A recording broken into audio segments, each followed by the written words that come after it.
الحمد لله الذي جعل صلاة الجمعة من شعائر الإسلام وفرضها على أمة محمد عليه الصلاة والسلام لتكون مكفرة للذنوب ومطهرة للآثام. نشهد أن لا إله إلا الله وحده لا شريك له الذي يكرم المؤمنين والمؤمنات برؤية جماله في دار السلام.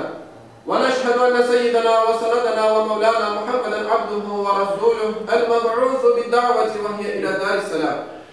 صلى الله تعالى عليه وعلى آله وأولاده وأزواجه وأصحابه وأتباعه وخلفائه الراشدين المرشدين المهديين من بعده ووزرائه الكاملين في عهده، خصوصا منهم على الأئمة خلفاء رسول الله على التخطيط أمير المؤمنين حضرة أبي بكر وعمر وعثمان وعلي وعلى بقية الصحابة والتابعين رضوان الله تعالى عليهم أجمعين. أيها المؤمنون الحاضرون، اتقوا الله وأطيعوه، إن الله مع الذين اتقوا والذين هم محسنون. قال الله تعالى في كتابه الكريم: أعوذ بالله من الشيطان الرجيم، بسم الله الرحمن الرحيم. ومن آياته أن خلق لكم من أنفسكم أزواجا لتسكنوا إليها وجعل بينكم مودة ورحمة إن في ذلك لآيات لقوم يتفكرون. صدق الله العظيم. Çok aziz ve muhterem Müslümanlar, bizim bugünkü hutbemizin mevzuu evlilik ve huzur hakkında olacaktır. Saygılı Müslümanlar, insan hayatının ve neslinin itibarlı, ar-namuslu biçimde devam etmesi, İslami hükümlerinin umumi maksatlarındandır. İslam, insan ihtiyaçlarının şeriata uygun yollarla teminlenmesini ister.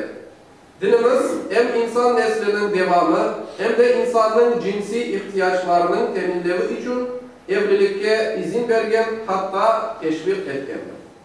Peygamberimiz Muhammed Mustafa sallallahu aleyhi ve sellem Efendimiz bir hadis-i şerifinde yaşlarga hitap edip, ey yaşlar, sizden evlenmeye gücü yetken evlensin. Çünkü evlenmek gözlerini arandan, cinsi müçelerini zinadan daha güzel korur buyurdu. İslam dini kadın erkek birlikte olmasını nikah şartına bağlagandır. Bir kadın ile erkeğin aralarında nikah bağı olmadan evli gibi yaşamaları haramdır ve İslam edebiyatında zina olarak adı verilip büyük günahlardan sayılmaktadır. Dinimiz evlenmeleri caiz olan bir erkekle kadının aralarında cinsi münasebette olmasalar bile bir evde yalnız ikisi yaşamalarına izin vermez. Allah-u Teala zinaga yakınlaşman ayetinden hem zinanı hem de zinaga yakınlaşmanı yasaklagandır.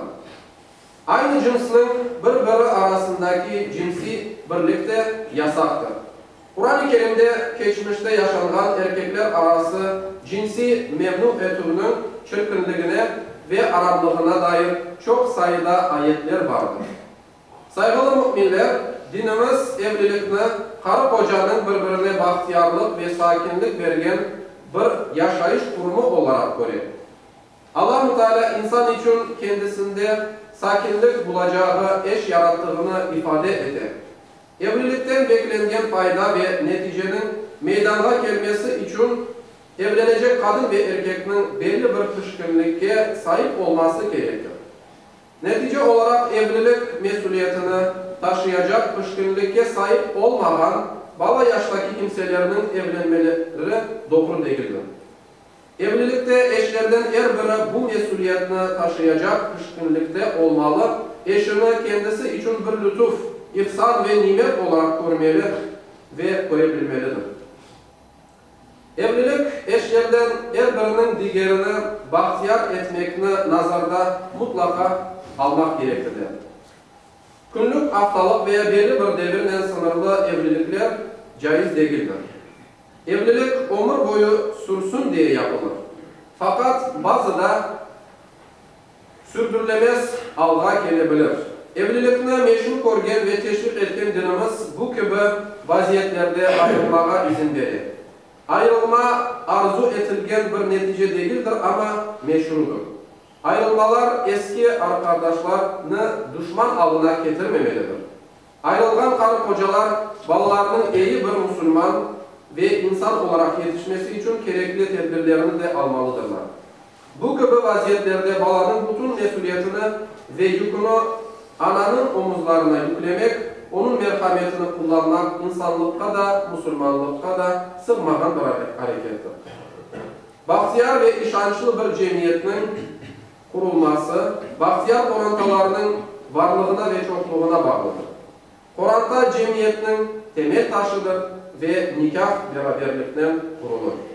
Allah-u Teala cümlemizge hem aile hem de cemiyet tinçliğini ve bahtiyarlığının artmasını nasip eylesin.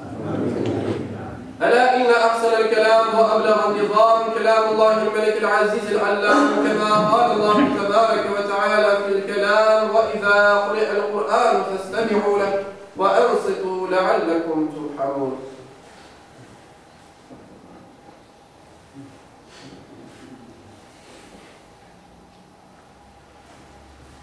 الحمد لله الحمد لله الحمد لله حمد الكاملين والصلاة والسلام على رسولنا محمد وعلى آله وصحبه أجمعين تعظيما لنبيه وتكريما لفخامة شان شرف صفي فقال عز وجل من قائل مخبرا وآمرا إن الله وملائكته يصلون على النبي يا أيها الذين آمنوا صلوا عليه وسلموا تسليما. اللهم صل